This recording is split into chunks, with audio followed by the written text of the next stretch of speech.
Okay ना? Okay ना भाऊ?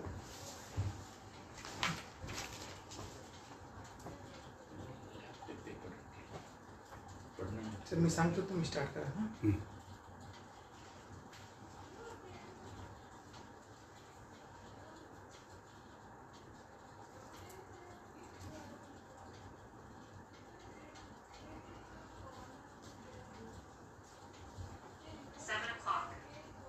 you can start. My dear grape growers from Maharashtra, किसान भाइयों महाराष्ट्र के, हम लोग आज बड़े अनयूजुअल सर्कमस्टेंसेस में मिल रहे हैं.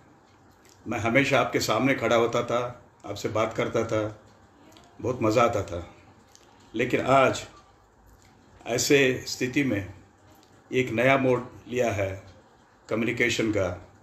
मैं आपसे फेसबुक के ज़रिए आज कुछ पॉइंट्स रखने जा रहा हूँ. इसके बारे में मेरे ख्याल से अभी जो स्थिति है अंगूर का, उसको मैच करेगा. देखते हैं आने वाले सीज़न में बारिश का मौसम कैसा रहेगा और हमारी खेती बाड़ी का कैसे सिचुएशन रहेगा, और आगे चल के आने वाला सीज़न हमको अच्छा फसल देगा और मार्केटिंग भी ठीक होगा. भाइयों, अभी जो सिचुएशन महाराष्ट्र में वो या नार्दर्न कर्नाटका में है, बगीचे में करट चाटनी मेरे ख्याल से लगभग हो चुका है. अलग अलग स्टेज में बगीचे है.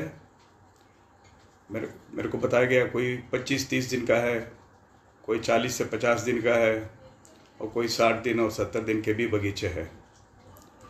आज का चर्चा का मुख्य विषय रहेगा करट चाटनी के बाद गढ़ की जो निर्मित होती है उसके बारे में, कैसे होती है, उसके लिए न्यूट्रिशन का क्या क्या रिक्वायरमेंट होता है, हार्मोन का क्या रोल रहता है, और बाकी मैनेजमेंट में, एनवायरनमेंट में, क्लाइमेटिक चेंजेस से क्या क्या दिक्कतें, क्या क्या प्रॉब्लम आ सकते हैं.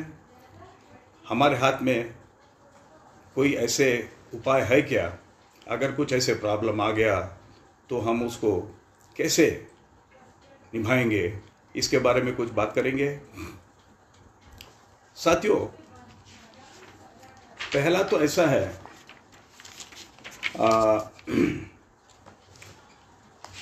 गढ़ निर्मित का 3 स्टेज होते हैं हमेशा. उसमें क्या होता है,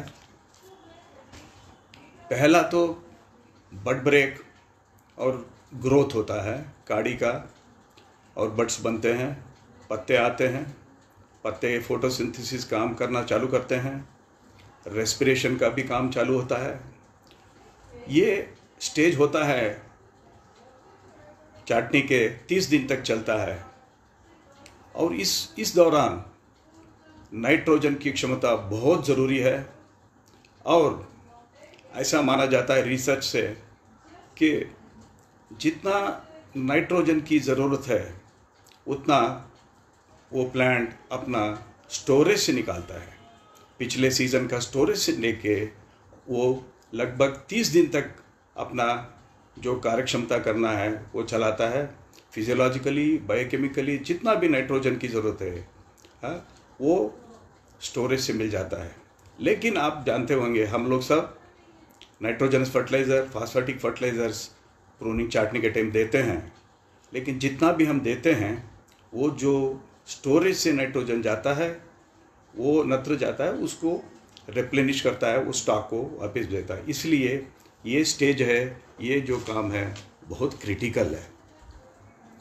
लेकिन उस जाने से पहले मैं 1-2 चीज़ बताना चाहता हूँ. जनरल है, मेरे को हर बार जब किसानों से मिलता हूँ ये डिस्कशन होता रहता है, व्हाट्सएप में भी आता रहता है कि मेरे बगीचे में प्रोडक्शन हमेशा कम रहता है, मेरा वैरायटी भी वही है, मेरा सॉइल भी लगभग वही है, मेरा पानी का मैनेजमेंट भी वही है, न्यूट्रिएंट मैनेजमेंट भी ठीक है, लेकिन XYZ कोई मेरा दोस्त है या कोई मेरा नेबर है, उसका क्वालिटी और उसका प्रोडक्शन में हमारा हमेशा कुछ डिफरेंस रहता है।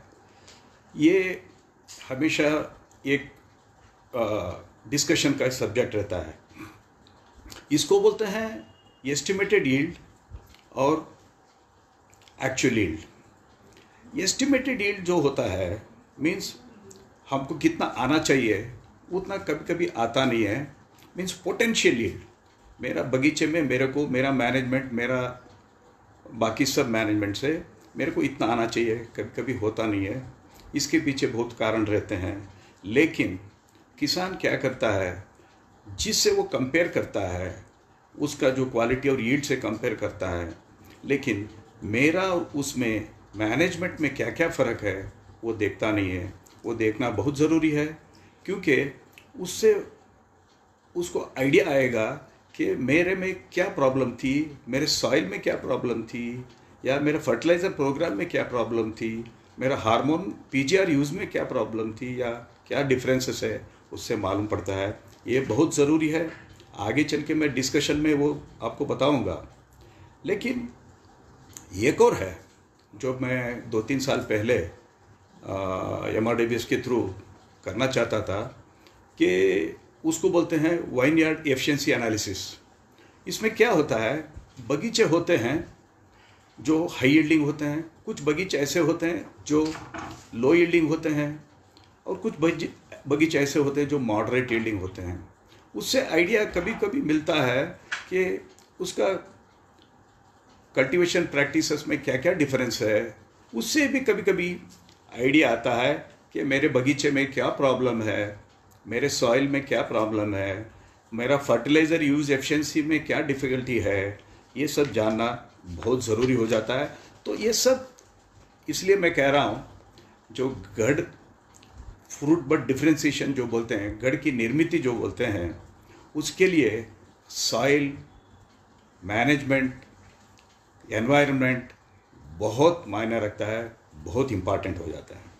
अभी मैं बता रहा था फ्रूट बट डिफ्रेंसिएशन का गढ़ निर्मिति में प्रमुख 3 स्टेज होते हैं। प्रूनिंग से 30 दिन तक वेजिटेटिव ग्रोथ स्टेज बोलते हैं। मैं अभी बता रहा था आपको, उस टाइम के नत्र की बहुत ज़रूरी पड़ती है, नाइट्रोजन की, और उस टाइम को रिजर्व से प्लांट लेता है और ग्रोथ बढ़ती है, विगरस ग्रोथ आना चाहिए। पानी का मैनेजमेंट भी उस टाइम को थोड़ा ठीक होना चाहिए, और रिजर्व से लेके ग्रोथ बढ़ता है, 5-6 लीफ होते हैं, वो पत्ते अपना काम करने लगते हैं और फोटोसिंथेटिक और रेस्पिरेशन का बैलेंस करते हैं। उसके वजह से क्या होता है, 30 दिन तक बाकी कोई काम नहीं, खाली वेजिटेटिव ग्रोथ रहता है। उसके बाद में आता है सेकेंड स्टेज, उसको बोलते हैं बड फार्मेशन स्टेज। बहुत क्रिटिकल है ये स्टेज में, जो डिटेल में मैं बाद में बताऊंगा। ये स्टेज में फास्फोरस की रोल बहुत इम्पॉर्टेंट है। 31 डेज से लेके 60 दिन तक। आप आज ये सोच लेना, आपका बगीचा कहाँ पर आता है कि आपका चाटनी होके 30 दिन हुए हैं, तो क्या स्टेजेस हैं, वो फर्स्ट स्टेज में हैं आप, या 31 to 60 डेज है, वो क्रिटिकल है, वहाँ पर बड डिफ्रेंसिएशन हो रहा है, गढ़ की निर्मित हो रही है, वो स्टेज में आप पहुँच चुके हैं। और उस स्टेज में आपको फास्फोरस, जिंक, कैल्शियम, मॉलिब्डेनम की बहुत ज़रूरी पड़ती है। फास्फोरस जो है बहुत ही इम्पॉर्टेंट जो मेजर न्यूट्रिएंट है, जो गढ़ निर्मिति में पहले से लेके अभी ज़्यादा काम करता है, क्योंकि वो न्यूक्लिक एसिड बोलते हैं या राइबोज न्यूक्लिक एसिड, और वो एनर्जी ट्रांसफ़र में, प्लांट में, बड में वो बहुत काम करता है। तो मैं डिटेल में बाद में बताऊंगा। इसके बाद में समझो हमारी बाकी मैनेजमेंट सब ठीक था, न्यूट्रिएंट मैनेजमेंट ठीक था, वाटर मैनेजमेंट ठीक था, और एनवायरनमेंट भी बहुत कंफर्टेबल था। तो उसके बाद में हम थर्ड स्टेज में जाते हैं, वो 60 दिन के बाद। 60 दिन के बाद जो गढ़ निर्मिति हो गया, बड फार्मेशन हो गया, उसके बाद में काड़ी बढ़ता है, मैच्योरिटी में आता है, और इस टाइम को पोटैश की बहुत ज़रूरी होती है। और पोटैश बहुत इम्पॉर्टेंट रोल करता है। जो गढ़ बन जाता है अंदर बड में उसको फिक्स करता है आगे आने वाले प्रूनिंग के बाद में उसमें से अच्छा बड़ा बंच आने के लिए। और काड़ी का मैच्योरिटी में बहुत बड़ा योगदान पोटैश का है। तो ये 3 स्टेज है। आप देखिए आपके बगीचा कौन से स्टेज में है, उसके हिसाब से मैं और भी आगे आपको डिटेल में बताता हूँ। एक्चुअली ये बड डिफ्रेंशिएशन का काम जो हुआ कैलिफोर्निया डेविस में 1970 में, एक डॉक्टर मुलिन्स करके थे। उन्होंने दुनिया को पहली बार बताया कि फ्लावरिंग फ्लावर बड फॉर्मेशन बड में कैसे होता है। उसमें उन्होंने एक चार्ट भी बनाया। वो चार्ट हमने बाद में उसको यहाँ पर भी उसको लागू किया, उसका स्टडी किया, बाकी कंपोनेंट्स उसमें लेके आए। तो चार्ट में आप देखेंगे पहला वाला जो वेजिटेटिव स्टेज है, हम समझो अच्छा मैनेजमेंट हो गया, थोड़ा हमारा नाइट्रोजन यूज़ हो गया, हमने नाइट्रोजनस फर्टिलाइज़र भी अच्छे दिए, काड़ी का डेवलपमेंट हो गया, पत्ते का डेवलपमेंट हो गया, हम दूसरे स्टेज में आ गए। उसको बोलते हैं बड डिफ्रेंशिएशन स्टेज, गड़ निर्मिति का स्टेज। इस बीच में अच्छा कार्बोहाइड्रेट का अक्यूमुलेशन होना चाहिए। इस दौरान ऑक्सिन का भी रोल अच्छा है, जिबरलिक एसिड का रोल भी बहुत योगदान है। उसके बाद में एक कंपाउंड आता है, उसका उन्होंने नाम दिया अनलजन। अनलजन करके ये कंपाउंड है, वो बनता है जस्ट लाइक टिश्यू कल्चर में अनडिफरेंशिएटेड कैलस रहता है, जस्ट लाइक दैट कैलस। ये भी एक तरह का कैलस है, प्रोटीन का मास है, प्रोटीन का एक मास है, और ये गड़ में बनता है। ये बनने के बाद बहुत क्रिटिकल स्टेज है। इसके बाद ये लगभग 35-40 डेज में बनता है। ये जो मास है, प्रोटीन मास है अनलजन, इसको हमको फ्लावर प्राइमर्डियर की तरफ घुमाना है। अगर नहीं है तो वो क्या होता है, बाली बन जाता है। बाली बन के लास्ट में जाके थोड़ा बहुत छोटे छोटे फ्लावर आ जाते हैं, इसको हम फिलोरा बोलते हैं। तो ये वेजिटेटिव तरफ टर्न हो जाता है। तो उसको बचाने के लिए या हमारे हाथ में कुछ ऐसे सुविधा है, कुछ ऐसे काम है, और ऊपर से हमको क्लाइमेट और एनवायरनमेंट भी साथ देना चाहिए। इसका बहुत अच्छा उन्होंने चार्ट बनाया।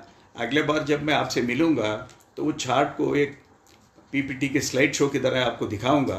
लेकिन आज मैं थोड़ा सा उसका पॉइंट्स बताने की कोशिश कर रहा हूँ, क्योंकि इसमें सब कुछ दिखाना और बताना थोड़ा मुश्किल है। होता क्या है, अगर वेजिटेटिव स्टेज मीन्स 30 दिन के बाद आपका 40 दिन के लिए जा रहा है, सेकेंड स्टेज में अगर जा रहा है, अगर उस टाइम को शूट का विगर बहुत ज़्यादा है, मीन्स ज़्यादा नाइट्रोजन लिया है, लाइट का कमी हो गया, क्लाउडी डेज हो गया, समझो बारिश आ गया, ज़्यादा बारिश भी हो गया, और प्लांट ने ज़्यादा नाइट्रोजन उठा लिया, समझो आपका जीए लेवल्स भी ज़्यादा है, पिछले वाले सीज़न में आपने थोड़ा जीए मात्रा ज़्यादा यूज़ किया हो, तो वो रेसिडुअल जीए भी इस टाइम को आपको तकलीफ़ दे सकता है।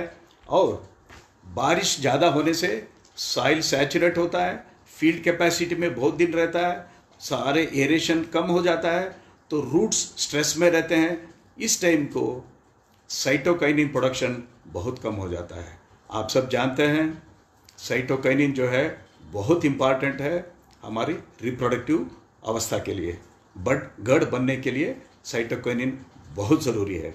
अगर मैं अभी जो बता रहा था पॉइंट, ऐसे कुछ सिचुएशन हो गया, बारिश ज़्यादा होगी, पानी ज़्यादा खड़ा हो गया, साइटोकाइनिन प्रोडक्शन कम हो गया, नाइट्रोजन ज़्यादा टेकअप हो गया, तो ऐसी स्थिति में जो मैं अभी अनलजन जो बता रहा था, अनडिफरेंशिएटेड सेल प्रोटीन मास होता है, वो जो है जो एक तरह का एम्ब्रियो समझो, एम्ब्रियो है, वो क्या हो जाएगा, बाली की तरफ टर्न हो जाता है।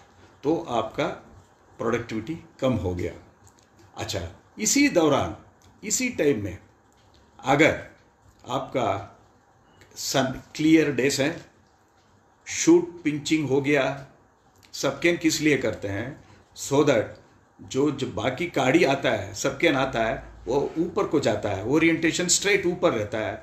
ऐसे काड़ी को अच्छा सनलाइट मिलता है, बड के ऊपर भी सनलाइट मिलता है, उसका डिफ्रेंसिएशन बहुत अच्छा होता है। और इसको एडिक्वेट लाइट बोलते हैं। अब 125 फुट कैंडल का कम से कम लाइट चाहिए, उसके वजह उससे क्या होता है, उसका बड में गढ़ का निर्मिति बहुत अच्छा होता है। उसके बाद में इस दौरान हम पानी का मैनेजमेंट के थोड़ा ध्यान देना चाहिए। कम से कम हम जितना भी पानी दे रहे हैं डेली, अगर एवरेज 15 लीटर पानी आप दे रहे हैं, उसमें 25% कम करना सेफ है। उसको बोलते हैं माइल्ड स्ट्रेस। एक ज़माने में सब लोग फ्लडिंग करते थे। फ्लडिंग से क्या होता था, पानी का कंट्रोल करना बहुत मुश्किल होता था। अभी ड्रिप में रहने से थोड़ा मॉडरेट स्ट्रेस देना बहुत ज़रूरी है। इस दौरान आपका किसी भी कारण वजह से बगीचे में फास्फोरस की कमी होना नहीं चाहिए। फास्फोरस हम पहले ही देते हैं, सॉइल में हाईली इमोबाइल है, लेकिन फिर भी इस दौरान फास्फोरस का रोल बहुत इम्पॉर्टेंट है। पहले ही फास्फोरस का बिल्डअप अच्छा होना चाहिए प्लांट में। उसके बाद में आप लोग सब जानते हैं, आप CCC लियोसिन का यूज़ करते हैं, ग्रोथ रिटार्डेंट। उसके बाद में हम लोग 1-2 स्प्रे यूरासिल का भी देते हैं। यूरासिल जो फास्फोरस बनाता है, RNA ribose nucleic acid, RNA DNA ratio को इम्प्रूव करता है। ये रेशियो इम्प्रूव होने से गढ़ का निर्मिति अच्छा होता है। तो ये सब चीज़ें आप देखो, आपका बगीचे में कौन सा कंडीशन आपको ये आ रहा है, उसके हिसाब से आपका गढ़ निर्मिति ज़रूर बनेगा। अगर किसी कारणवश, जैसे अभी कुछ भाग में हो रहा है, बारिश का ज़्यादा वो प्रॉब्लम आ रहा है, अगर ऐसे स्टेज अगर आपका है और बारिश हो रहा है, पानी ज़्यादा खड़ा हो गया, तो ऐसे बगीचे कभी कभी प्रॉब्लम में आ सकते हैं। अभी हम चलते हैं, थोड़ा डिटेल में डिस्कस करेंगे ये बर्ड फ्रूटफुलनेस क्या होता है, गढ़ की निर्मिति क्या होती है, इसका फिजियोलॉजिकल रीज़न क्या होता है, इसके अंदर हमको न्यूट्रिएंट मैनेजमेंट कैसे करना है, ये थोड़ा देखेंगे। ये मैं अभी बता रहा था, वेजिटेटिव काड़ी जो आता है पहले 30 दिन का, उसके ऊपर बड का इतना रोल नहीं रहता है। बाद में 30 दिन के बाद बड का डेवलपमेंट है वो स्टार्ट होता है, और उसके अंदर अनलजन बनना चालू होता है।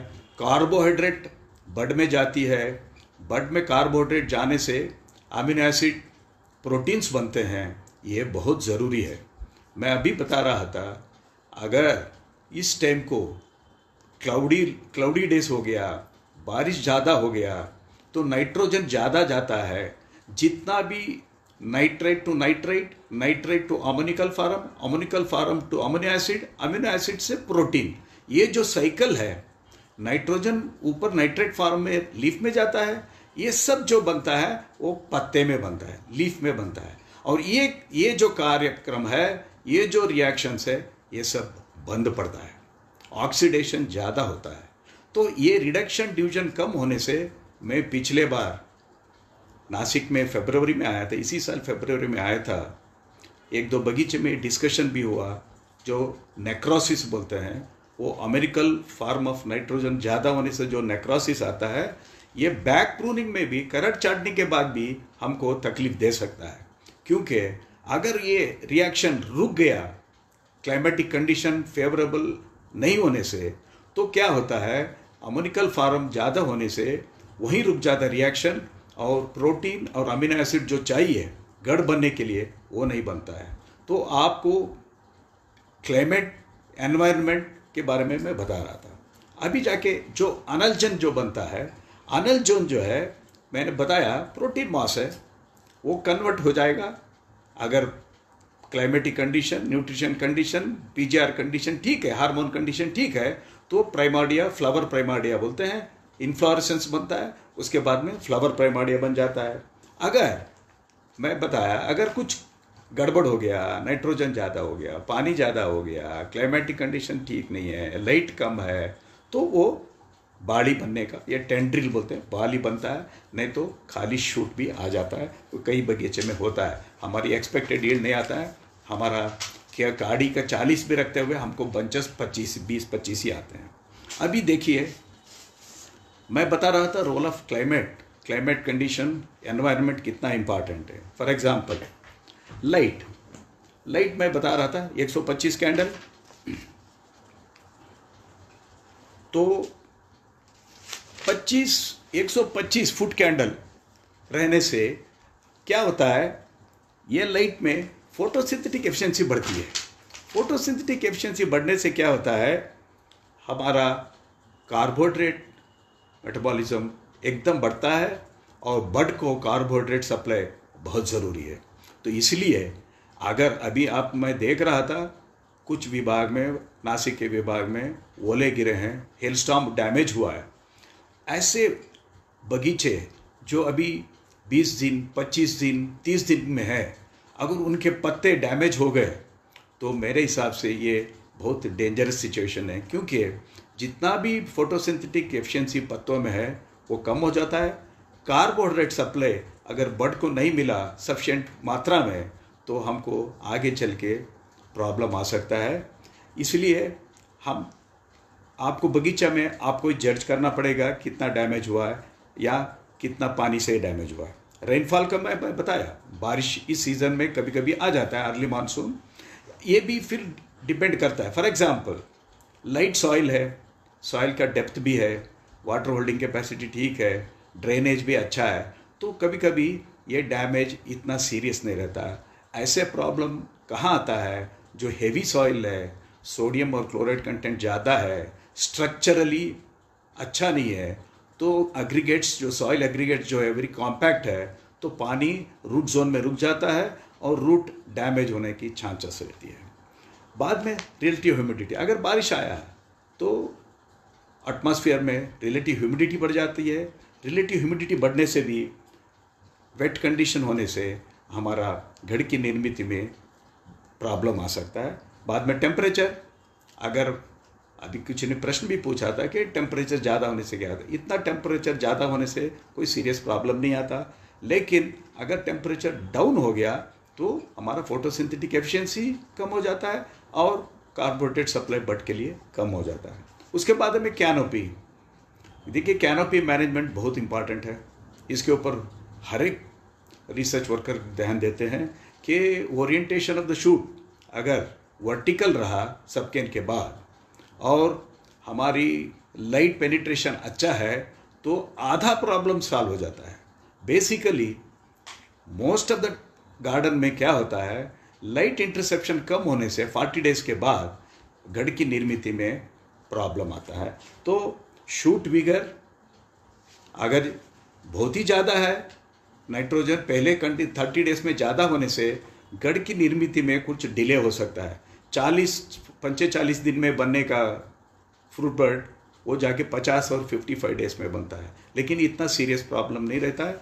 लेकिन अगर केन की थिकनेस ज़्यादा बढ़ जाती है, आपका 12 mm का काड़ी बन जाता है, कई जगह सुपर सब केन इसलिए करते हैं फर्टाइल सॉइल में, तो ऐसे कंडीशन में अगर क्लाउडी चला वेदर, बारिश ज़्यादा हुआ, तब भी जाके आपको गढ़ निर्मित में प्रॉब्लम आ सकता है। और दूसरा, एक्सेस नाइट्रोजन में केन्स जो है फ्लैट बन जाते हैं। Flat can is a indication जो नाइट्रोजन ज़्यादा है।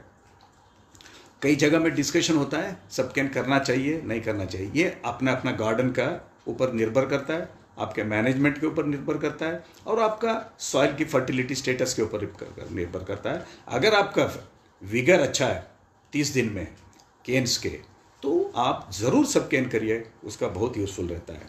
उसके बाद में रूट स्टॉक, अभी तो सब लोग रूट स्टॉक पे है, आधा प्रॉब्लम रूट स्टॉक आने से सॉल्व हुआ, क्योंकि रूट स्टॉक जो है साइटोकाइनिन प्रोडक्शन में वन रूट से डबल द क्वांटिटी बढ़ाने का क्षमता रखता है। इसलिए to large extent cytokinin production का प्रॉब्लम थोड़ा बहुत रूट स्टॉक यूज़ करने से सॉल्व हो गया। उसके बाद में इरिगेशन इस टाइम को मॉडरेटली और लो मैं बता रहा था। नाउ आता है न्यूट्रिएंट मैनेजमेंट। मैं न्यूट्रिएंट मैनेजमेंट बहुत ब्रीफली टच करता हूँ। अभी बता रहा था गढ़ निर्मित के लिए फास्फोरस की बहुत ज़रूरी है और फ्लावर इनिशिएशन में फास्फोरस की मात्रा अच्छा होना चाहिए। इवन दो हमारे मोस्ट ऑफ द सॉइल में फास्फोरस की डेफिशिएंसी नहीं है, क्योंकि रिक्वायरमेंट ऑफ फास्फोरस कम रहता है, लेकिन प्रॉब्लम इसलिए आता है, फास्फोरस है हाईली इमोबाइल है सॉइल में और बहुत जल्दी वो कॉम्प्लेक्स बन जाता है दूसरे आयन के साथ, एलिमेंट्स के साथ। इसलिए फास्फोरस मोबिलाइजेशन 30 दिन के बाद प्लांट के अंदर होना बहुत ज़रूरी है गण निर्मित के लिए। और वो प्रोटीन, न्यूक्लिक एसिड सब बनाता है, एनर्जी स्टोरेज ट्रांसफ़र भी करता है और फ्लावर इनिशिएशन में बहुत काम योगदान लेता है। मैंने तभी बताया आरएनए सिंथेसिस बहुत ज़रूरी है।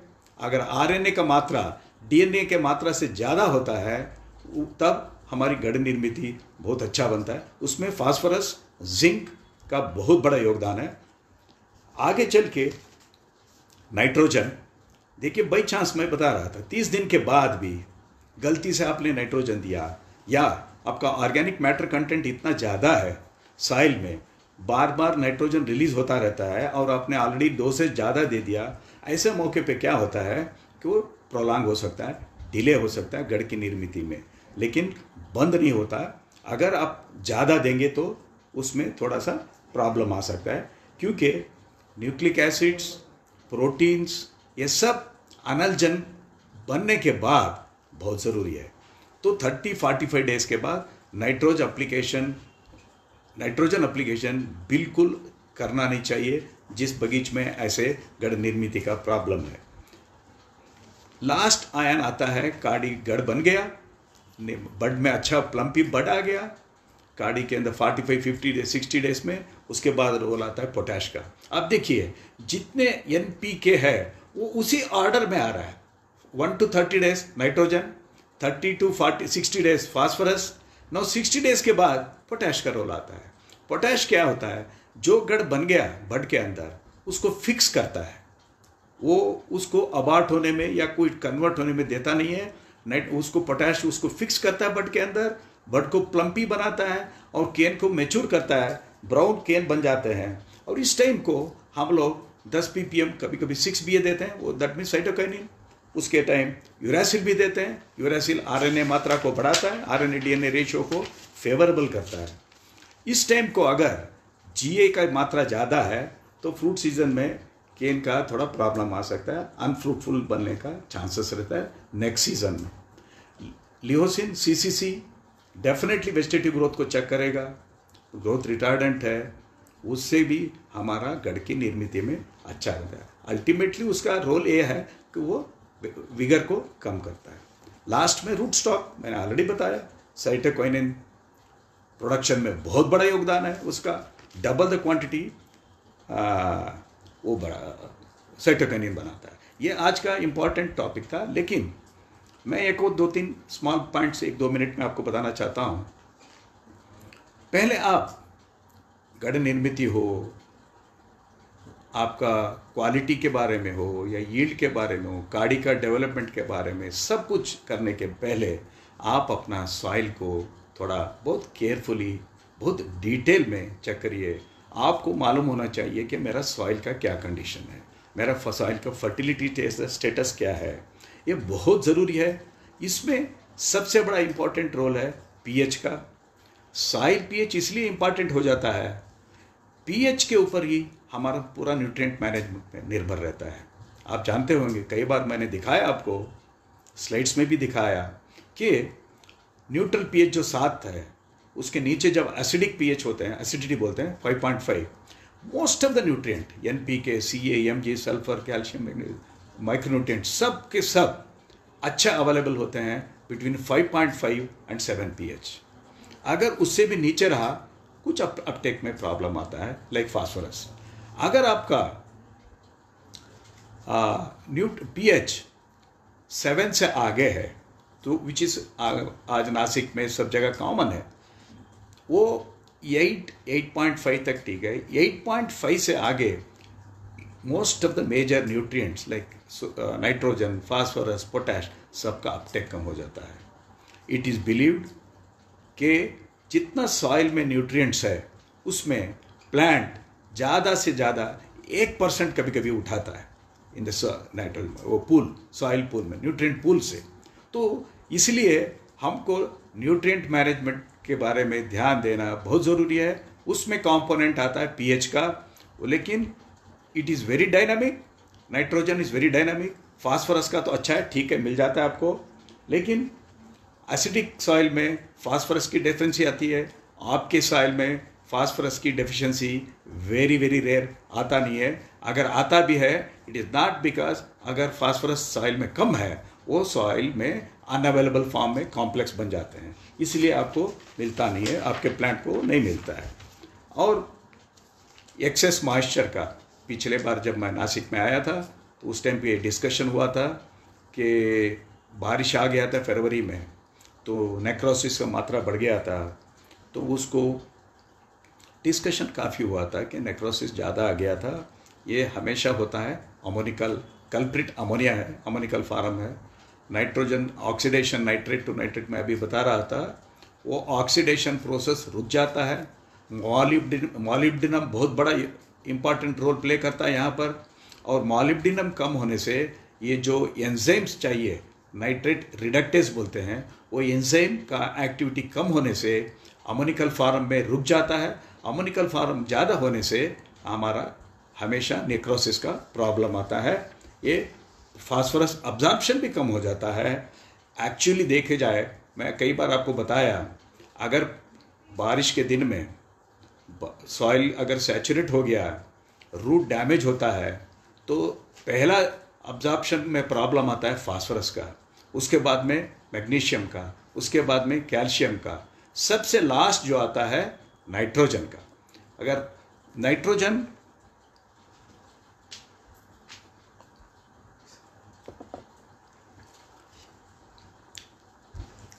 का जो है रूट में सबसे लास्ट जो है पिकअप होता है, तो इसीलिए बारिश के सीजन में आप देखे होंगे 24 घंटे में प्लांट नाइट्रोजन उठा लेता है। इसमें भी प्रॉब्लम होता है, वो तो ले लेगा, लेकिन जो कन्वर्शन होना है अमीनो एसिड के लिए या प्रोटीन के लिए, वो लीफ में ही होता है, पत्ते में होता है। वो पत्ते में होने के लिए लाइट चाहिए, रिडक्टेज का एंजाइम चाहिए, मॉलिब्डेनम के मात्रा चाहिए, वो नहीं होता है। लाइट कम होने से वो अमोनिकल फार्म ज़्यादा हो जाता है, उससे भी हमको स्कार्चिंग आता है, या आप देखते हैं प्यूट्रिसिन बोलते हैं, प्यूट्रिसिनिया बढ़ने से ब्राउनिंग होता है, रैचिस ड्राइंग होता है, बेर्रीज ब्राउनिंग होता है। और दूसरा, आस्कॉर्बिक एसिड का भी मात्रा बहुत कम हो सकता है। ये एक और प्रॉब्लम आ सकता है कि मैं अभी बता रहा था कि पिछले सीज़न का हिस्ट्री जानना भी गार्डन का बहुत ज़रूरी है। कई बार क्या होता है, हम ध्यान नहीं देते, किसान ध्यान नहीं देता, पिछले सीज़न में हमारा लोड ज़्यादा था, लोड ज़्यादा होने से क्या होता है, एडेक्वेट रेस्ट नहीं मिलता है, और हार्वेस्ट डिले हो जाता है। वो प्लांट के ऊपर बहुत बड़ा स्ट्रेन हो जाता है। वो उसको सस्टेन करने के लिए वो वाइन एग्जॉस्ट हो जाते हैं, और करट चाटने के बाद विदाउट रेस्ट हम जब प्रून करते हैं तो बड ब्रेक पूर होता है, और शूट ग्रोथ भी बहुत स्लो हो जाता है। दोस्तों, आज मैं इतने पॉइंट आपके साथ डिस्कस करना चाहता था, लेकिन मैं माफ़ी चाहता हूँ, क्योंकि ये जो सब्जेक्ट है थोड़ा बहुत टेक्निकल है, बेसिक है। मैं सोचता हूँ ये सब कोरोना से हम बाहर आएंगे तो फिर मैं आपसे मुलाकात करूँगा, चार्ट ले आऊँगा, आपको एक्सप्लेन करता हूँ कि रोल ऑफ न्यूट्रिएंट और load of PGR hormone in the plant बहुत ज़रूरी है। इसके साथ में जो हमारे कंट्रोल में नहीं है, एनवायरनमेंट का हमारे कंट्रोल में नहीं है, जो बारिश का हो गया या लाइट का हो गया, उससे भी हमको क्या क्या दिक्कतें आ सकती है, क्या क्या प्रॉब्लम आ सकता है, फिर से डिस्कस करेंगे। अभी मेरे पास कुछ क्वेश्चंस आए हैं, प्रश्न भी आए हैं। फिर दोस्तों, इसमें मेरे ख्याल से कई क्वेश्चन के लिए आपको आंसर भी मेरा डिस्कशन में मिल गया होगा, लेकिन फिर भी मैं एक दो चार क्वेश्चन है मैं आपसे अभी डिस्कस करता हूँ। पहला प्रश्न है, हमारे दोस्त हेमंत ब्रह्मेचा ने भेजा है नासिक से। उनका प्रश्न ये है, what steps to be taken to divert vegetative growth to reproductive growth. मैंने बताया ये नेचुरल है, वेजिटेटिव ग्रोथ 30 डेज का मैं बता रहा था, ये वेजिटेटिव ग्रोथ है, ये भी बहुत ज़रूरी है। अमीनो एसिड प्रोटीन बनेगा, कार्बोहाइड्रेट मोबिलाइज करेगा, उसके बाद में रिप्रोडक्टिव फेज में जाता है। बट तो वो ऑटोमेटिक है, प्लांट का वो एक सिस्टम है, वो जाता है। अगर हम जानते हुए भी या अनजाने में ज़्यादा नाइट्रोजन दे रहे हैं या बारिश हो गया, तो ऐसे सिचुएशन में मैं बता रहा था आपको कि रिप्रोडक्टिव फेज में जाने का थोड़ा थोड़ा प्रॉब्लम आ सकता है। लेकिन अगर नाइट्रोजन मैनेजमेंट फर्स्ट 30 डेज तक 35 डेज तक ठीक रहा तो आपको इतना डरने की बात नहीं है। फास्फोरस ऑटोमेटिकली आपको हेल्प करेगा। दूसरा प्रश्न इनका ये था, effect of high temperature on plants above 40 degree. आजकल बोलते हैं नासिक में कई जगह टेम्परेचर 40 से आगे बढ़ गया है, क्या करना चाहिए? देखिए, घड़ निर्मित का प्रोसेस में फॉर्चुनेटली ट्रॉपिकल कंडीशन में हमारे जितने भी सीडलेस वैराइटीज है वो सेट हो गए हैं, कोई प्रॉब्लम नहीं है। थोड़ा बहुत तो स्कैल्डिंग होता है, फोटोसिंथेटिक एफिशिएंसी प्लांट का कम हो जाता है, उसको छोड़ के आपका स्टेज के ऊपर है। अगर आप अर्ली स्टेज में है और उस टाइम कुछ ज़्यादा टेम्परेचर बढ़ गया तो कभी कभी वो फोटोसिंथेटिक एफिशिएंसी लीफ का कम हो जाता है, क्योंकि स्टोमेटा बंद हो जाते हैं, रेस्पिरेशन को कम कर देता है, प्लांट एब्सिसिक एसिड प्रोड्यूस करके रेस्ट में चला जाता है। ऐसे सिचुएशन वेरी रेयर, लेकिन मेरे हिसाब से कोई ऐसे प्रॉब्लम नहीं आना चाहिए। दूसरे मेरे प्रश्न पूछने वाले हैं हमारे दोस्त मनोज यादव। थैंक यू मनोज यादव, बहुत अच्छा प्रश्न आपने पूछा है।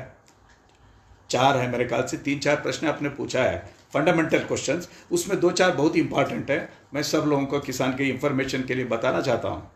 One is role of micro and secondary elements in fruit bud differentiation.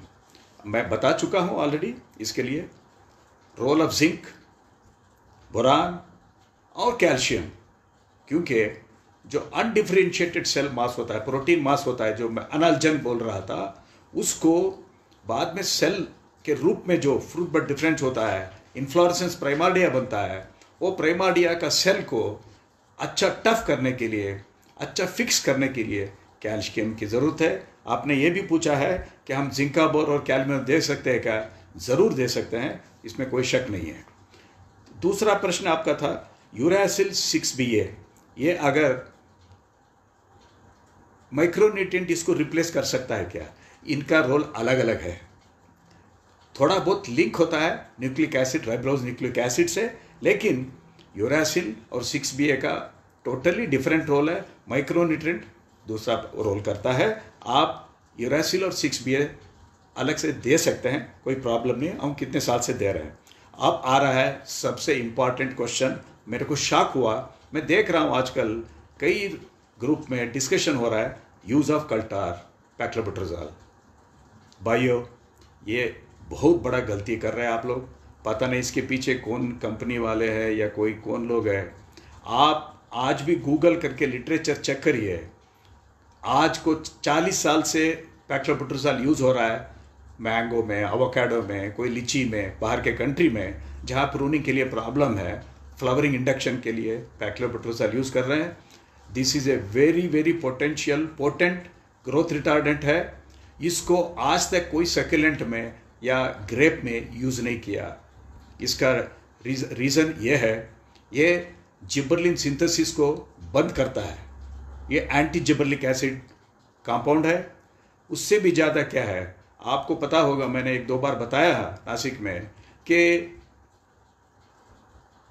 ये ग्रेप का जो जाइलम टिश्यूज है ना, वो बाकी प्लांट से थोड़ा बड़े होते हैं डायमीटर में, कैनाल जाइलम का, और उसके वजह से पानी स्टोर करता है। और कई बार वो, इसलिए हम grape is a better drought tolerant crop that, बाकी क्रॉप से भी ड्राउट टॉलरेंस ज़्यादा है। पैक्लोबुटराजोल यूज़ करने से जाइलम की डायमीटर कम होता है, जिबरलिक एसिड सिंथेसिस कम हो जाता है। और मैं आपको सबसे और भी डेंजरस चीज़ें मैं बताने वाला ये हूँ कि मैंने आपका शेड्यूल देख रहा था, कुछ लोग उसका फोलियर स्प्रे भी कर रहे हैं। Nobody in the world will do foliar spray of paclobutrazol. कहीं लिमिटेड इधर उधर करते हैं क्योंकि वो लीफ का साइज कम कर देता है। और सबसे इम्पॉर्टेंट चीज़, मेरे को मालूम नहीं कैसे ये लोग जानते नहीं है, वो अपटेक खाली जाइलम के थ्रू होता है। दैट मीन्स आपको कंपल्सरीली सॉइल में डालना पड़ता है। सॉइल में डालने से थ्रू द रूट जाइलम के प्रेशर से, वाटर टर्गर से वो प्लांट के अंदर जाता है। ये चौथा पॉइंट हो गया। लास्ट पॉइंट उसका रेसिड्यू। अगर आप लोएस्ट क्वांटिटी, दैट मीन्स 2 या 3 मिलीग्राम ग्राम पर प्लांट ग्रोन अप मैंगो में जो आपका रिकमेंडेशन है अल्फांसो के लिए, उसमें भी 8 साल तक उसका रेसिड्यू सॉइल में मिला। वो फ्रेश वाटर में पर्कुलेट होके जा सकता है।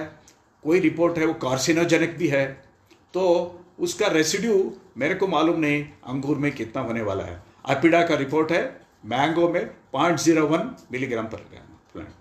तो इतना लो मैंगो में है, तो इसका अगर अंगूर में हम यूज़ करने लगे हैं और आप सोच रहे हैं कि मैं बैकपुन कराड़ चाटनी में यूज़ कर रहा हूँ, उसका कितना रेसिड्यू आएगा। ये 6 से 8 साल तक सॉइल में रहता है। It is not biodegradable. वो बायोडिग्रेडेबल कंपाउंड ही नहीं है, वो फ्रेश फॉर्म में रहता है। इसलिए मैंगो में उसका रिकमेंडेशन हर साल उसको रेट कम करते जाते हैं। तो प्लीज़ सोच के यूज़ करिए। मेरे को ये सोच के ही, देख के ही बहुत शॉक लगा। Please be careful. एक और क्वेश्चन था, सरफेस इरिगेशन जो फ्लडिंग करते हैं रो के बीच में, वो करना चाहिए या उसका कोई फ़ायदा है। देखिए ये क्वेश्चन डिबेटेबल इशू है, इसका काफ़ी डिस्कशन हो चुका है। बड ब्रेक के लिए, यूनिफॉर्म बड ब्रेक के लिए और ह्यूमिडिटी बिल्डअप करने के लिए जिसके पास अच्छा पानी है वो इंटर रो देने से अच्छा फ़ायदा है, रिजल्ट भी अच्छा है, कोई प्रॉब्लम नहीं है। लेकिन बाद में शूट डेवलपमेंट के बाद में इसको देना कोई आवश्यकता नहीं है। तीसरा, हमारे फ्रेंड रामदास पाटिल जिनके बगीचे में डिस्कशन काफ़ी हुआ फरवरी में, उन्होंने मेरे को एक बहुत इंटरेस्टिंग क्वेश्चन पूछा है। मेरे को मालूम नहीं है इन्होंने कैसे ये ऑब्जर्व किया कि उनका प्रश्न ये है, अगर अर्ली प्रून्ड प्लॉट मीन्स अगस्त सितंबर में प्रूनिंग होता है, जनवरी फरवरी में उनका हार्वेस्ट होता है और हम करड़ चाटनी अप्रैल में लेते हैं, तो वो पूरा अनइवन बड ब्रेक और लेट बड ब्रेक हो रहा है। और जो लेट प्रूनिंग करते हैं, लेट हार्वेस्ट करते हैं, रेस्ट कम देते हैं, ऐसे बगीचे में हमारा करड़ चाटनी के बाद जल्दी बड ब्रेक होता है, इवन स्प्राउटिंग होता है। इसका कारण क्या है? मेरे को तो ये बहुत डाउटफुल है पाटिल साहब कि हो सकता है, मैं ऐसे सोच रहा था कि नॉर्मली 5.5 मंथ्स टू 5.5 मंथ का साइकिल रखते हैं, 11 महीने होता है, 1 महीने का रेस्ट बोलते हैं 2 चाटनी के बीच में। अगर अर्ली प्रूनिंग करते हैं तो करड़ चाटनी पे भी आपको अर्ली करना चाहिए। आप अप्रैल में अगर जाएंगे तो हो सकता है वो जो केन के ऊपर जो बड है वो उसका क्षमता कम हो जाती है, वो ड्राइंग स्टेज में आ जाता है, स्केल्स आ जाते हैं, इसलिए बड ब्रेक में थोड़ा प्रॉब्लम आ सकता है। बट फिर भी मेरे को ये प्रश्न थोड़ा सा प्रॉब्लमेटिक लगा। मेरे पास इतना डायरेक्ट उसका उत्तर नहीं है, प्रॉबेबली एक्सेप्शन है। अरविंद खोड़े साहब मेरे को 3-4 प्रश्न पूछे हैं, इंपॉर्टेंट है। How to manage fruit bud differentiation, गड़ की निर्मित अभी मैं बता रहा था, काफ़ी मैंने अभी कवर किया है। फिर भी वो पूछते हैं अगर कंडीशन हमारा अभी ड्राई और हॉट है, नॉर्मल टेम्परेचर है, गड़ का निर्मित ठीक होगा? 100% ठीक होगा। अगर हॉट है टेम्परेचर, क्लाइमेट, ह्यूमिडिटी ज़्यादा है, अकेशनली बारिश आ रहा है, उससे क्या होगा? इसमें भी मेरे ख्याल से कोई प्रॉब्लम नहीं आना चाहिए।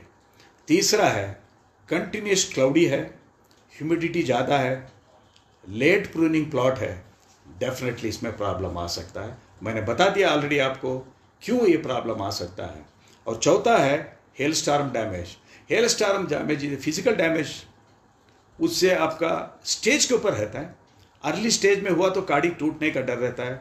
मैं सोचता हूँ अगर 20-25 दिन में प्रूनिंग चाटने के बाद आपको हेल डैमेज हुआ तो मेरे ख्याल से रिकटिंग करना बहुत सुविधा रहेगा, क्योंकि वो पत्ते टूट चुके हैं, उसका फोटोसिंथेटिक एफिशिएंसी नहीं है, उसमें गढ़ बनने का बहुत ही, अगर बन भी गया बहुत वीक गढ़ बनता है। दूसरा उन्होंने प्रश्न ये पूछा है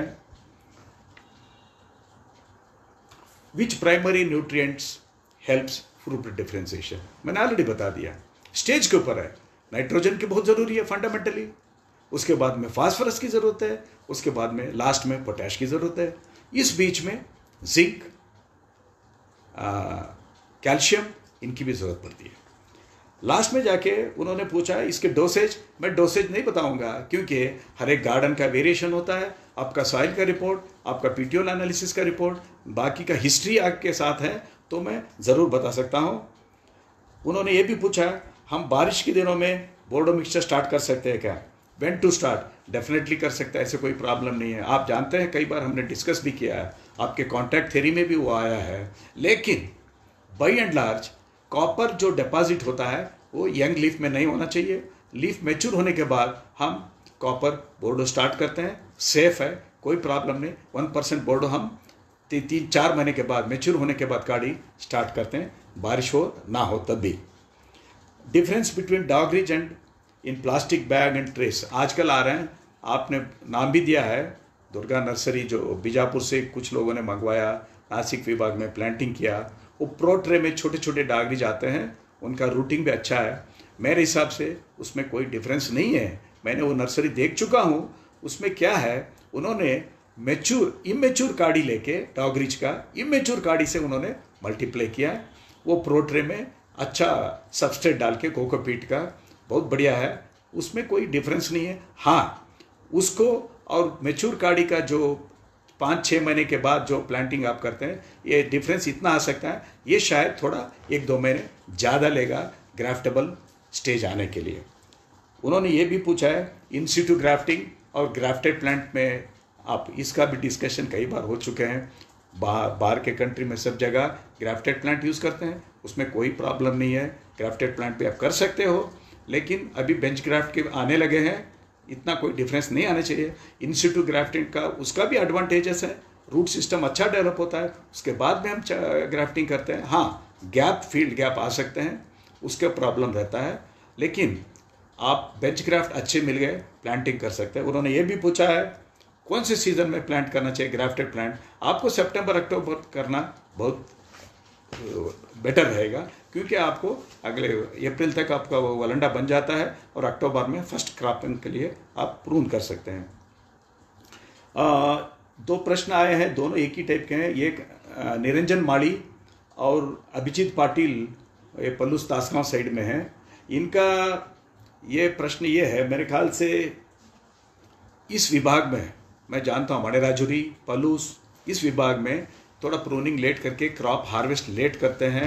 अभी तक बेंगलोर में वहाँ से क्रॉप आ रहे थे, तो इससे क्या होता है, क्रॉप लोड भी थोड़ा ज़्यादा रहता है और लेट हार्वेस्ट होने से आप करंट चाटने के बाद आपका शूट जो है थोड़ा वीक आता है। उसमें क्या होता है, उन्होंने यही पूछा है कि हमारा सबकेन करने के बाद हमारा सबकेन बहुत डायमीटर कम आता है, वीक आता है। मेरा सजेशन यही रहता है, अगर आपको ये मजबूरी है लेट हार्वेस्ट करना, ये सब है, तो आपको सब केन करना नहीं चाहिए, क्योंकि बहुत बड़ा रिस्क है, तो केन बहुत वीक हो जाता है। स्ट्राइट केन ही रहने दीजिए, स्ट्राइट केन रख के उसके ऊपर यूरासिल जो 6BA का जो हमारा शेड्यूल है वो फॉलो करिए, उससे भी घर की निर्मिती अच्छा बन सकता है। वो दोनों का प्रश्न यही था। मेरे ख्याल से इसके ज़्यादा से ज़्यादा प्रश्न का आंसर मिल गया। मैं देखता हूँ 1-2 और आया है। प्रवीण देवकर करके, what is good practice for stem borer in saving season. अभी मैं देख रहा था स्टेम बोरर के लिए क्या करना चाहिए समर में, उसके लिए कोई ऐसे प्रैक्टिस नहीं है। मैं देख रहा था अभी कुछ लोगों ने नया नया तरीका निकाला, ट्रैक्टर से वो जेट लेके पंप से वो मार रहे हैं होल में, एक तरफ से वो लार्वा बाहर आ रहा है। ये सब बहुत इंटरेस्टिंग और अच्छा डेवलपमेंट है, लेकिन अभी तक कोई एंटामोलॉजिस्ट का ऐसे थंब प्रैक्टिस फार्मर को देने के लिए नहीं है, क्योंकि वो अडल्ट जो है वो अंडा कब देता है मालूम नहीं पड़ता, और अंडा देने के बाद वो अपना लार्वे अंदर चले जाते हैं और बहुत देर के बाद हमको मालूम पड़ता है वो डैमेज करने के बाद। और वो होल भी ऐसे करता है, टनल अंदर जाने के बाद या ऊपर जाता है या नीचे चला जाता है, तो उसको निकालना भी मुश्किल है। तो हाँ, हमारे यहाँ भी कभी कभी जगह में, कई जगह में अराउंड बैंगलोर आल्सो ये प्रॉब्लम था, जहाँ पर सिल्वर वोक है, यूकलिप्टस ऐसे प्लांटेशन या टीक का प्लांटेशन है पास में, तो ये जो है वो पॉलीफेगस है इंसेक्ट, 50 के 60 ट्री स्पीशीज के ऊपर वो अंडे रखता है, तो वो ग्रेप के ऊपर आना ज़्यादा हो जाता है। तो उसको अवॉइड करने के लिए हम लोग क्या करते हैं, यहाँ पर होल्डिंग कम है, 2 एकड़ 4 एकड़ 5 एकड़ 6 एकड़ वाले समर प्रूनिंग से पहले, हार्वेस्ट के बाद 1 महीने में 1-2 बारिश के बाद ऊपर का जो बार्क है, मराठीमध्ये काय सांगतात मला माहीत नहीं, ताल, वो निकालते हैं।